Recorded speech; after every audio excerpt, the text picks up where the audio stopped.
Bonjour, nous allons voir dans ce tutoriel comment envoyer un emailing. Donc cela se fait à partir du module réseau qui permet de gérer vos différentes populations. Vous arrivez sur cet écran où vous avez l'ensemble des populations que vous gérez dans la plateforme. Vous allez utiliser le bouton communiquer. Première chose, on vous demande sur quelle population vous voulez travailler. Donc là, il s'agit des collaborateurs, donc je sélectionne et je clique sur le bouton. Et on va me présenter toutes les news donc, qui contiennent les différents textes de votre plateforme et notamment les mails que vous avez préparés.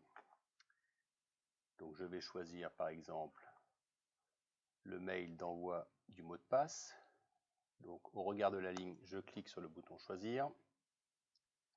Et ensuite, on va me présenter les différents individus de la population que j'ai sélectionné tout à l'heure. Donc j'ai beaucoup de collaborateurs et je voudrais être un peu plus précis sur mes critères de sélection.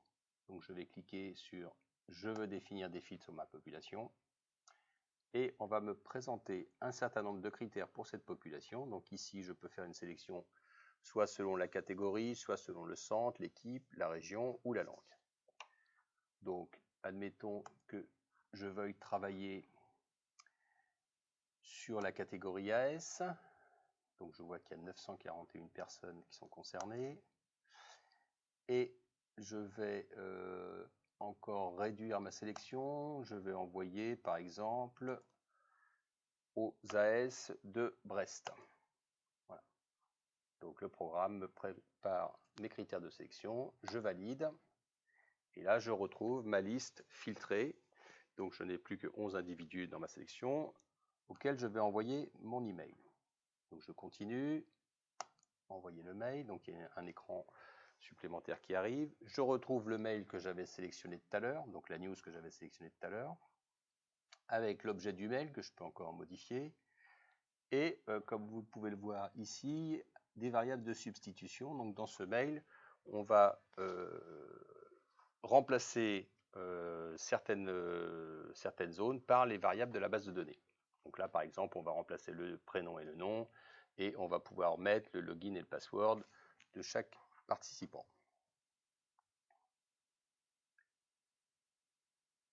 Ici, j'ai en bas la liste des destinataires du mail. Je peux encore enlever des participants de cette liste en positionnant dessus et cliquant sur le bouton retirer.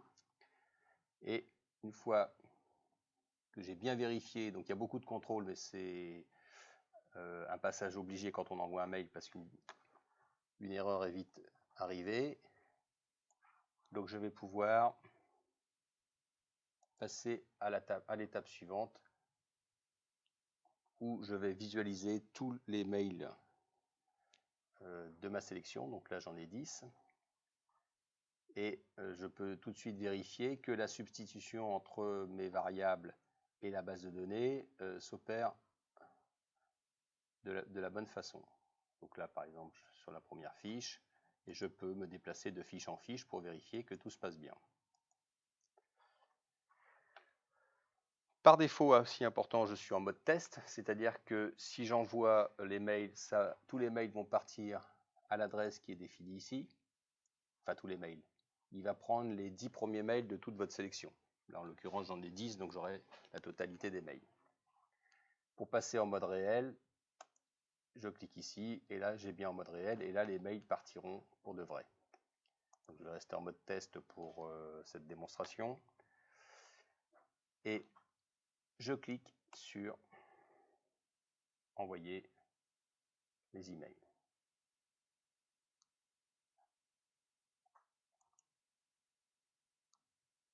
Voilà. Donc en fin de compte, la plateforme a reçu l'ordre d'envoyer ses emails et elle va le faire en tâche de fond. Donc quand ça sera terminé, vous recevrez un mail dans votre messagerie à l'adresse qui est indiquée ici, qui vous confirmera que votre mail est bien parti.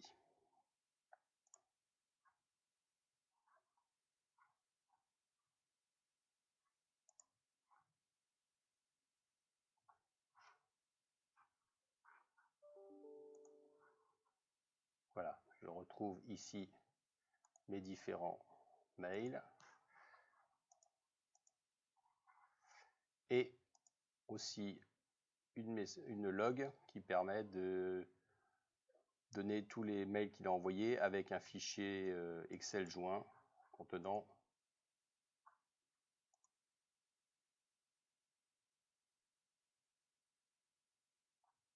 les adresses auxquelles il a envoyé ces mails.